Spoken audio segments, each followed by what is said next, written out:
Subscribe to my channel and press the bell icon for latest updates. نبی نے فرمایا من کنت مولاہ فعلی مولاہ، جس کا میں مولا ہوں علی اس کا مولا ہے۔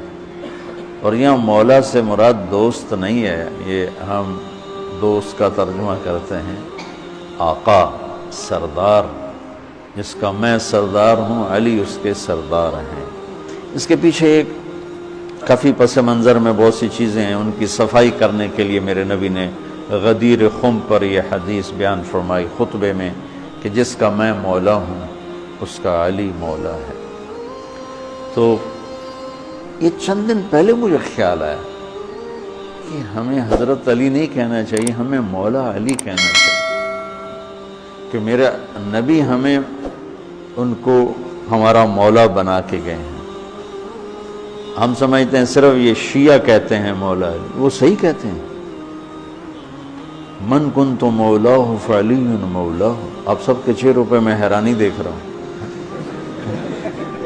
حالانکہ میں آپ کو صحیح حدیث پیش کر رہا ہوں۔ من کنت مولاہ فعلی مولاہ، جس کا میں مولا ہوں علی اس کا مولا ہے۔ تو میں اب حضرت علی نہیں کہتا، میں کہتا ہوں مولا علی، کہ ان کا حق ہے۔ جیسے ہر صحابی کی بعض خصوصیات ہیں جو دوسرے میں نہیں۔ آپ نے ابو بکر سب سے بڑی ہستی ہیں صحابہ میں، ان کو نہیں، آپ نے کہا کہ تو جنت میں میرے آگے آگے چلتا ہے۔ بلال کو کہا کیا بات ہے، جب جنت میں جاتا ہوں مجھ سے آگے آگے چلتا نظر آتا ہے۔ جزوی فضیلت،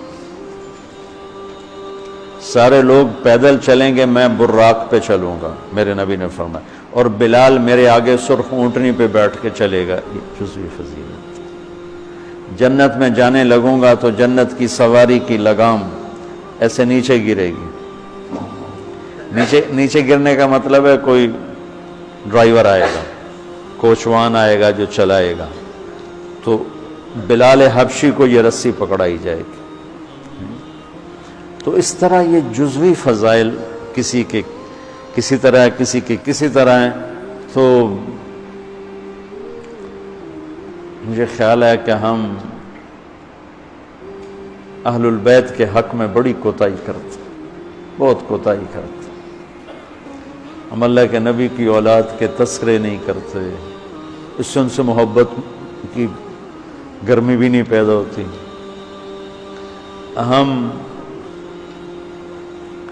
تم میری اولاد کی برائیاں میرے سامنے شروع کر دو تو تم مجھے اچھے لگو گے، اور میرے سامنے آ کر میری اولاد کی تم تعریف شروع کر دو، چاہے مجھے پتہ بھی ہو جھوٹی تعریف کرنا، تو بھی میرا دل خوش ہو جائے۔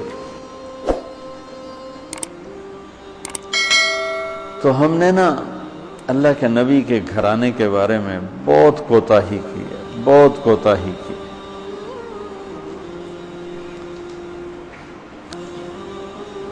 تو تم سنتے رہتے ہو، میرے ہر بیان میں اہل بیت کا تذکرہ ہوتا، اور یہ میرا ایمان ہے کہ یہ میری بخشش کا بہت بڑا وسیلہ ہے اگر اللہ کے ہاں قبول ہو۔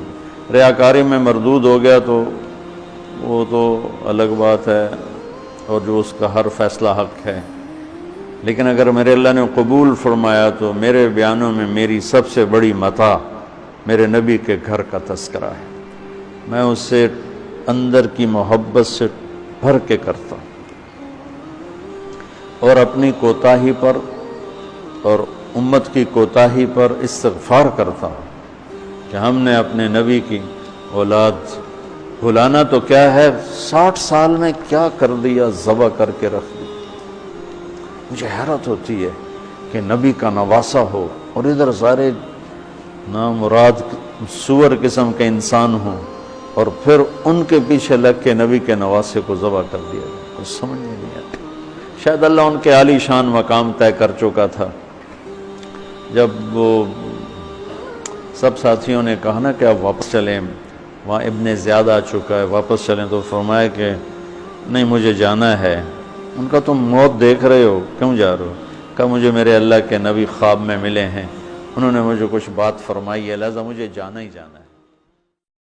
اللہ اکبر، کہو اللہ